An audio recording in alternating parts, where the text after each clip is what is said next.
معزز ناظرین کرام، السلام علیکم ورحمۃ اللہ وبرکاتہ۔ امید کرتا ہوں کہ آپ خیریت سے ہوں گے، لیکن امید اس بات کی بھی ہے کہ آپ خیریت سے نہیں ہوں گے۔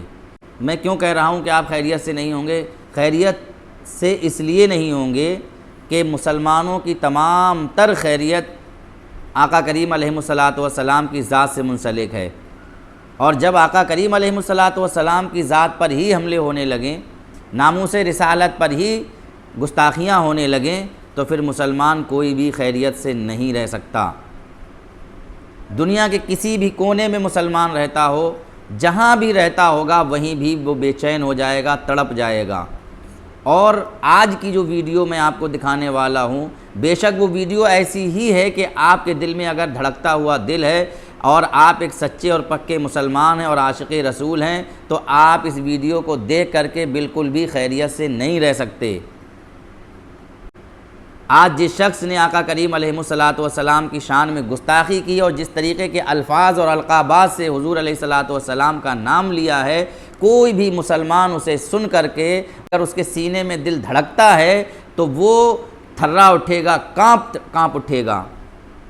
اور یہ جو گستاخی کرنے والا ہے وہ کوئی نیا نہیں ہے، بلکہ آگے بھی وہ آقا کریم علیہ الصلاۃ والسلام کی شان میں اس طریقے کی گستاخیاں کر چکا ہے اور میرے آقا کی شان میں زبان درازی کر چکا ہے۔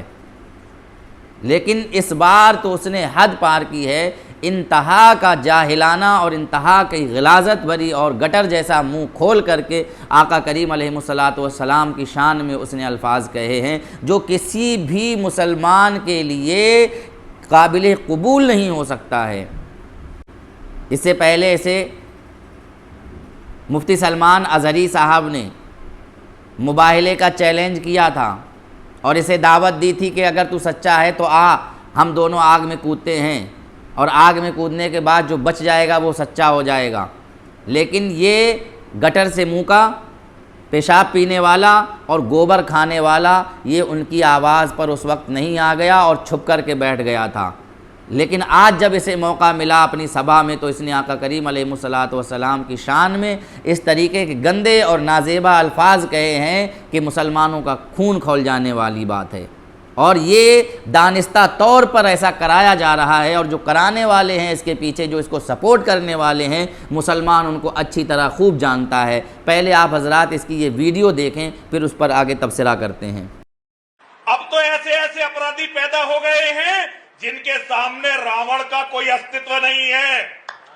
اگر آج جلانا ہے، میں سارے ہندوؤں کا اس منچ سے آہوان کرنا چاہتا ہوں، یدی آپ جلانا چاہتے ہیں ہر دسہرے پر تو اب تو محمد کو جلائیے۔ دیکھو، ہماری لاکھوں کروڑوں بہن بیٹیوں کا بلاತ್ಕಾರ جس ویکتی کے کارن ہوا وہ ہے عرب کا لٹیرا محمد۔ پوری دنیا میں جو خون خرابہ ہو رہا ہے، جس کے کارن خون خرابہ ہو رہا ہے، وہ ہے عرب کا درندہ محمد۔ یہ میرے آقا کو جلانے کی بات کر رہا ہے، یہ میرے آقا کی شان میں اس طریقے کی گندی اور نازیبا الفاظ استعمال کر رہا ہے، خدا کی قسم خون کھول اٹھا ہے۔ اور اسے سلمان ازہری نے ایک بار چیلنج کیا تھا، اور آج میں اتنا چھوٹا سا آدمی سے چیلنج کر رہا ہوں، اگر تیری ماں نے دودھ پلایا ہے تو اس دشہرے پر میرے آقا کا پتلا بنا کر جلانے کی ہمت جٹا۔ اگر تیری نانی یاد نہ دلا دی، اور اگر تجھے چھٹی کا دودھ یاد نہ دلا دیا، اور اگر تیری اینٹ سے اینٹ نہ بجا دی، تو میرا نام بھی آقا کریم علیہ الصلاۃ والسلام کا غلام نہیں۔ یہ اتنا چھوٹا سا آدمی تجھے چیلنج کر رہا ہے۔ یہ ویڈیو یتی نرسنگھا نند تک پہنچا دو کہ اگر تو اپنی ماں کا بیٹا ہے اور سچا بیٹا ہے اور حلالی بیٹا ہے، ایک باپ کا ہے، اس گوبر کھانے والے اور پیشاب پینے والے تک یہ ویڈیو ضرور پہنچاؤ کہ اگر تیری ماں نے تجھے دودھ پلایا ہے اور تو سچائی اور ایمانداری پر ہے تو آقا کریم علیہ الصلاۃ والسلام کو جلا کر کے بتا۔ اگر تیری نانی یاد نہ دلا دی، اگر چھٹی کا دودھ یاد نہ دلا دیا، اگر تیری اینٹ سے اینٹ نہ بجا دی، تو پھر عاشق رسول کی فہرست سے ہٹا دینا ہمارا نام۔ اگر اس کی نانی یاد نہ دلا دی، جلا کے بتا۔ اگر تجھ میں ہمت ہے، اگر تجھ میں دم ہے، دم خم ہے، تو آ میدان میں نکل کر اور آقا کریم علیہ الصلاۃ والسلام کو اس دشہرے پر جلا کر کے بتا۔ جلانے کی بات کر رہا ہے، اور کس کو لٹیرا بولا ہے؟ میرے آقا کو لٹیرا بولا ہے۔ ساری دنیا کے مال لوٹنے والوں کو آقا کریم علیہ الصلوۃ نے انسانیت کی تعلیم دی۔ کلیجہ پھٹ رہا ہے ایسے الفاظ سن کر کے۔ اس کی اس بکواس کو سن کر ایک سب انسپیکٹر تروندر سنگھ کو بھی برا لگتا ہے، اور وہ جا کر کے غازی آباد سیہانی گیٹ پہ تھانے میں جا کر کے اس کے خلاف FIR درج کراتا ہے۔ ایک غیر مسلم ہو کر کے سب انسپیکٹر کو بھی برا لگتا ہے، وہ جا کر کے اس کے خلاف FIR کراتا ہے۔ تو مسلمانوں، تمہیں ڈوب مر جانے کا مقام ہے، ڈوب مرو اگر تم اس کے خلاف پورے ملک بھر سے ایک مہم نہیں چلا سکتے، اگر اس کے خلاف FIR نہیں کرا سکتے اپنے اپنے علاقے میں، پھر تمہیں عاشق رسول کہنے کا کوئی بھی حق نہیں ہے، پھر تمہیں آقا کریم علیہ الصلوۃ کا نام لینے کا کوئی حق نہیں ہے۔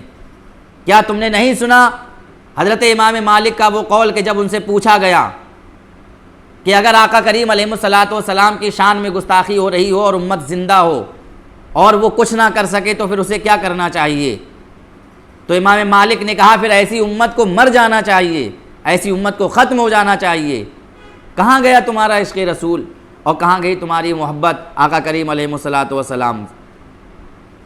اشتعال ہونے کی ضرورت نہیں ہے، واو ویلا کرنے کی ضرورت نہیں ہے، بلکہ قانون کو سہارا بنا کر کے پورے ملک بھر سے مہم چلا کر کے اس کے خلاف کمپین چلا کر کے اتنی FIR کراؤ، اتنی FIR کراؤ کہ تھانوں میں گنجائش نہ رہے FIR کی۔ بہت دکھ ہوا یہ سن کر کے، یہ سنانے کا من تک نہیں کر رہا ہے کہ آج ہم زندہ ہیں اور ہمارے آقا کی شان میں ایسی گستاخیاں، اور ہم اپنے کانوں سے سن رہے ہیں، ہمارے کان بہرے کیوں نہیں ہیں؟ ہم آنکھوں سے دیکھ رہے ہیں، ہماری آنکھیں اندھی کیوں نہیں ہیں؟ ہم زبان سے بول رہے ہیں، ہماری زبان گنگ کیوں نہیں ہو گئی؟ توقع کر سکتے ہیں کہ یہ دن بھی ہمیں دیکھنے پڑیں گے کہ جب ہمارے نبی کی شان میں اس طرح کی نازیبا کلمات کہے جائیں گے۔ اٹھو مسلمانوں، بغیر ڈرے، بغیر ہچکچاہٹ کے پورے ملک بھر سے اس کے خلاف مہم چلا کر کے اتنی FIR کرا دو تاکہ اس کو چھٹی کی یاد آ جائے اور اس کی نانی یاد آ جائے۔